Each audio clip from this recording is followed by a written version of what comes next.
Hi guys, and happy Monday back from spring break. It is Monday, March 30th. Now that I've had spring break to kind of sit down and figure things out, this is how we're going to be doing things from here on out. If you are in 5th, 6th, 7th, or high school band, then you are doing 2 assignments a day plus 1 playing assignment each week. You're going to do a rhythm of the day assignment, and then you're going to do your video lesson, which is what you are watching right now, and then there's some exercises that go with it. If you need help with anything, you can always call, text, FaceTime, email, remind message, however you need to get in touch with me, feel free to do that. And then humanities students, you all will do basically the same thing. You'll have a video lesson and exercises. The only difference is you won't have those playing-based things that my instrumental students do. So today, for Monday, what we've got is bass clef, focusing on those lower notes for the lower register instruments. Even if you don't play an instrument that reads in bass clef, it's important that you are able to read in the bass clef for musical sake. Olive, Mabel, come here and tell everybody how excited you are about the bass clef. Mabel, do you love the bass clef? I love the bass clef. It's my favorite. What was that, Mabel? All right, so jumping into bass clef. First thing I want to point out is the spelling of clef. Clef is just C-L-E-F. There's only one F in the word clef, and this is something that I very embarrassingly long did not know, and up even into like my freshman year of college was spelling clef with 2 Fs, and I don't know why I never noticed that before. And I worry about how many times I might have turned in a paper or any assignment to a music theory professor, especially with clef spelled incorrectly. So there's just an FYI for you today. Now, the bass clef is also known as the F clef because the bass clef itself points out your F. On the clef, there is a circle, and then it swoops around, and then 2 little dots. That circle right there is directly on the line F, and the 2 dots are on either side of it. So when you have the whole staff all together, you've got your little line on F, your swoop, and then your 2 dots. So automatically we know that that 4th line is F. Now, the way I remember the lines of the staff for the bass clef coming up from the bottom are good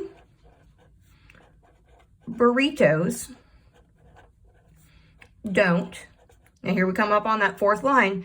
We know it's F because it's got that dot on the beginning of the clef. So F for fall, and then A apart on the top one. Now, good burritos don't fall apart. That's not just how I remember it because I can't go sit down and eat flour chips with queso dip at Saison right now, but it's the best way I remember it, mostly because I love Mexican food in general, and not just when I can't have it because of quarantine and safety issues. Good burritos don't fall apart. Now, if you're finding a note that's on a line and coming down here to the practice, these first 3 are on lines, what you can do is you can trace through and see if any are on F. So right here we see this one is on F, so we would identify that one as F. And other ways you can do is you can count up from the bottom with the lines. So here, good burritos. Oh, so it's on the 2nd line, B. We know that one is a B. Over here, we have this note. We could count up from the bottom. Good burritos don't. So that would be a D. Now, if we had a note that, say, was up here on that top line, we could count up from the bottom. Good burritos don't fall A, apart. So you can count up from the bottom using that mnemonic device. Other devices that I've heard used are good boys deserve fudge always, which is what I'm sure was invented by some man trying to convince his wife that he needed to eat chocolate because he was a good boy. I don't know, but there's that. And then you could also just come up with anything that goes with the letters G, B, D, F, A. I've heard some students say good Bulldogs dominate football always, or any manner of something with GBDFA. So there is that. For these spaces, I keep up my Mexican food theme. They're not like the treble clef spaces where they spell out a pretty word on their own. So the way I remember them are always, A, carry, extra, then guacamole. Now, if guacamole is not your thing, you're not an avocado person, you could say all cows eat grass. Or if you are a little older and you know that gas is kind of expensive, maybe not as much right now, but all cars eat gas. Oops, ran out of room there. But however you remember it, that is up to you. Again, it's A-C-E-G coming up from the bottom. Now, say you still can't remember that all the way. You get stuck on an assignment. One third and final way you can do it is you know where F is. Now, if you go up on the staff, you go up in ABC order. And if you go down on the staff, you go in backwards ABC order, C, B, A. And if you remember, the musical alphabet goes A, B, C, D, E, F, G, then resets back to A. So if I know where F is, and that is the only thing I can find, I can always count out line space, line space. So we know this is F. So the next one, the next space right above it has to be G. And then we reset, has to be A, that line above it. And counting backwards, what comes before F? E, that space below it. Then that line would be D. Before D is C, then B, A. And then remember we reset. Going backwards, we'd reset back to G. So you could also count backwards if you had to. And you could not remember that mnemonic. Whoops, bumped my stuff.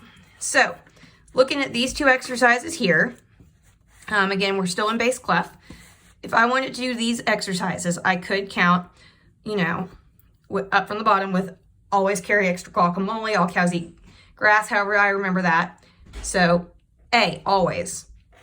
Pretty easy. Now, say I don't remember my thing and I need to go back. I know line space, going up alphabetical order, down, backwards. This fourth line here, 1, 2, 3, 4, that's F. F, before F would be E. I could do it that way. However you choose to do it, make sure that you are doing it consistently. You could always use the counting methods and mnemonics to double check yourself. Just because you are an instrument that reads in treble clef does not mean you don't need to know bass clef. Instruments that read in bass clef include, but are not limited to, the trombone, the baritone, also called euphonium, and then the tuba for the brass family. Another instrument that reads in the bass clef is the bassoon. That is a woodwind instrument. It's a double reed wood instrument. It's not one that we have in our band currently, mostly because it's an expensive instrument. The bassoon, the reeds alone cost about $20 a piece, whereas like for a box of clarinet reeds, you're looking at $20. So there is a big price difference. That's kind of why we don't have a bassoon. It's also kind of a finicky instrument and they're expensive to upkeep. But these are instruments that read in the bass clef. Now, you may not play an instrument currently that reads in the bass clef, but say 2 or 3 years down the line, we have a piece of music where I need more trombones. I may pull some trumpet players over to play a trombone or euphonium part, and you may need to be able to read in bass clef and so on. So this is just an important skill as a musician for you to have. So if you've got this down, go on and do your Google form with the questions on bass clef. Get that submitted. If you have any trouble at all, let me know. Make sure you've got the rhythm of the day done. And I'll see you back tomorrow for another set of exercises and lessons. Bye-bye.